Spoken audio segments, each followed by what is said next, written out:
Hello friends, வணக்கம். நான் உங்கள் சித்தன்.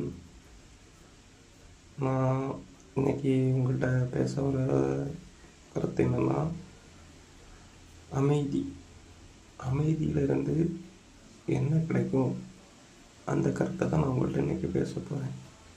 அமைதியாக இருந்தால் நம்ம என்னெல்லாம் உணரலாம், என்னெல்லாம் அறிஞ்சிக்கலாம், அதை பற்றி தான் நான் பேச போகிறேன் இன்றைக்கி. அமைதியில் 2 விதமான அமைதி இருக்குது. ஒன்று உள்ளார அமைதி, இன்னொன்று வெளியார அமைதி. உள்ளார அமைதினா உங்கள் உள்ளம் அமைதியாக இருக்கிறது. உங்கள் உள்ளம் அமைதியாக இருந்ததுன்னா உலகமே உங்கள் உடம்பு உள்ளே இருக்க மாதிரி தெரியும். அதான் சித்தர்கள் உடம்பே கோயிலாட்டு கும்பிடுவாங்க. அதான் சாமியெல்லாம் அவை ஒதுக்கி வச்சுட்டு நாங்கள் தான் அப்படின்னு சொல்லிட்டு சித்தர்கள்லாம் இருப்பாங்க.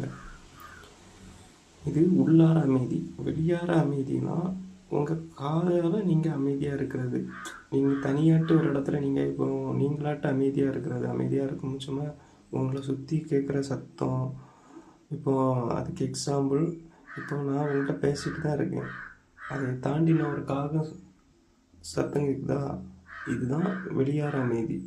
வெளியார நீங்கள் அமைதியாக இருந்தீங்கன்னா வெளியே உள்ள உலகத்தில் உள்ள மற்ற ஜீவராசிகள் உங்கள்கிட்ட பேச ஆரம்பிக்கும்.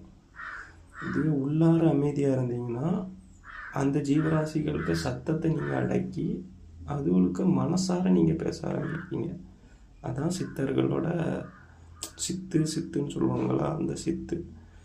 இது எல்லாருக்கும் தெரியாது. இது நான் உங்களுக்கு எனக்கு குரு சொல்லி தந்தது. நான் அதை உங்களுக்கு ஷேர் பண்ணியிருக்கேன். இதேமாரி இந்த அமைதினால் இது மட்டும் இல்லை, இந்த அமைதியில் நிறைய பலன்களும் உள்ளது. என்ன பலன்கள்லாம் இருக்குன்னா, நீங்கள் அமைதியாக இருக்க உங்களையே நீங்கள் புரிஞ்சிக்க ஆரம்பிப்பீங்க. ஒவ்வொரு நாளும் நீங்களும் உங்களை கொஞ்சம் கொஞ்சமாக புரிஞ்சிக்க ஆரம்பித்து நீங்களே உங்களை சரிப்படுத்திக்க ஆரம்பிப்பீங்க. உங்கள் ஆன்மாவே உங்களை ஆட்டோமேட்டிக்காக சரிப்படுத்த ஆரம்பிக்கும். அதனால உங்களுக்கு வாழ்க்கையில் எல்லாமே நல்லதாக மட்டும்தான் நடக்கும். அதே மாதிரி நீங்கள் அமைதியாக இருக்கிறதுனால இன்னும் உலகத்தில் உங்கள் கஷ்டம் எல்லாமே ஒரு சின்னதாகிடும். உலகமே உங்களுக்குள்ளே இருக்கும்போதும் உங்கள் கஷ்டம் பெருசாக இருக்குமா, உலகத்தில் உள்ள கஷ்டம் பெருசாக இருக்குமா? உலகம் தானே பெருசாக இருக்கும்.